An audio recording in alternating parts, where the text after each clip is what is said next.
26th of May in 1964, London waits to welcome the President of the Republic of the Sudan, His Excellency General Ibrahim Aboud. The first state visit ever paid to Britain by a President of the Sudan.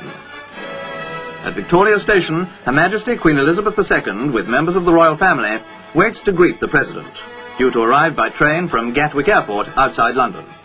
Among the distinguished people also gathered to welcome him are the Prime Minister, Sir Alec Douglas-Home, the Foreign Secretary, Mr. Butler, and the Lord Mayor of London.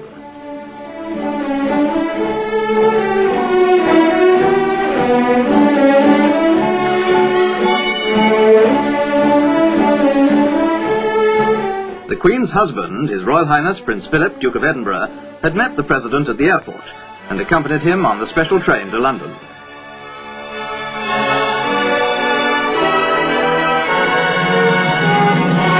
The Queen presented her aunts, the Princess Royal and Princess Marina, Duchess of Kent, and her uncle, the Duke of Gloucester.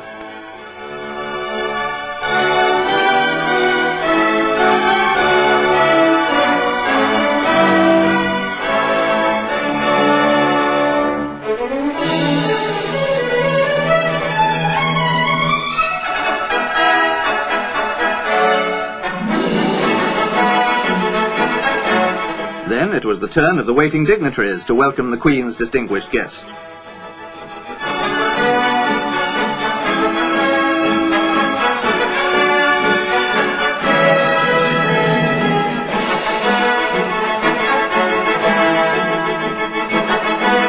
Outside the station, in the gaily decorated streets, crowds waited to cheer the President, while a salute of 41 guns was fired in his honour.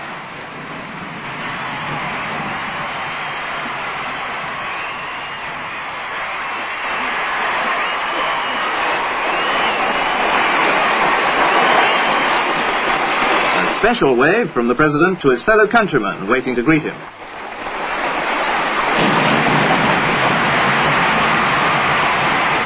Followed by the members of their suites, the President and the Queen were accompanied by a sovereign's escort of household cavalry as they drove to Buckingham Palace, the Queen's London home.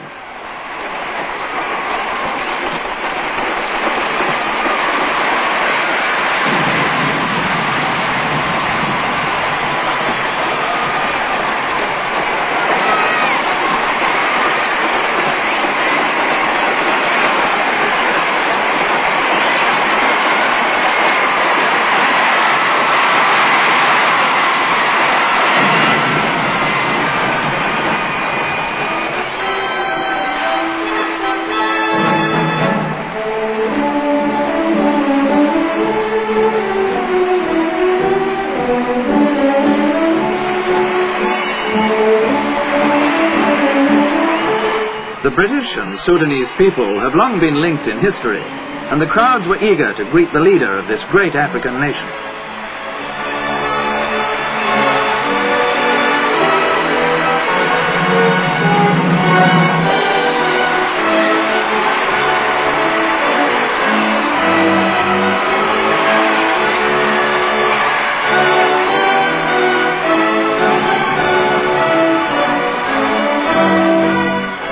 Later that day, the President visited Westminster Abbey, where Britain's sovereigns have been crowned for nearly 1,000 years. He was welcomed by the Sub-Dean, who escorted him into the great church.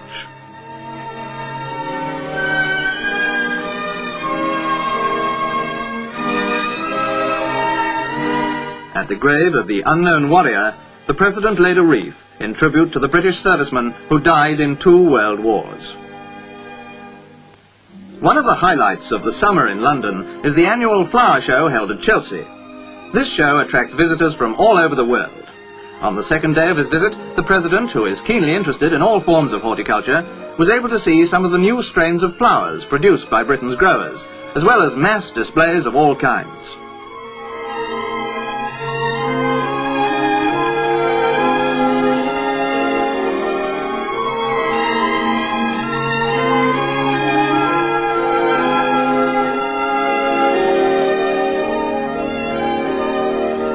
That evening, at Lancaster House, the Foreign Secretary and his wife were hosts at a British government dinner given in the President's honour.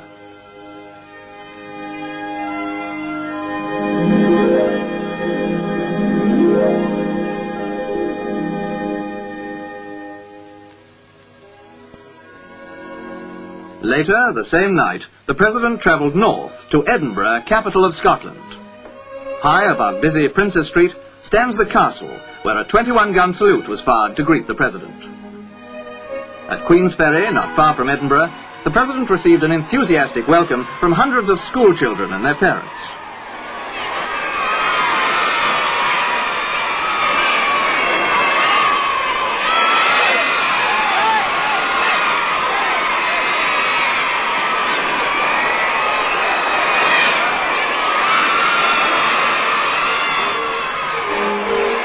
From Queensferry, it's only a short distance to the new 4th Road Bridge, now under construction alongside the famous 4th Railway Bridge.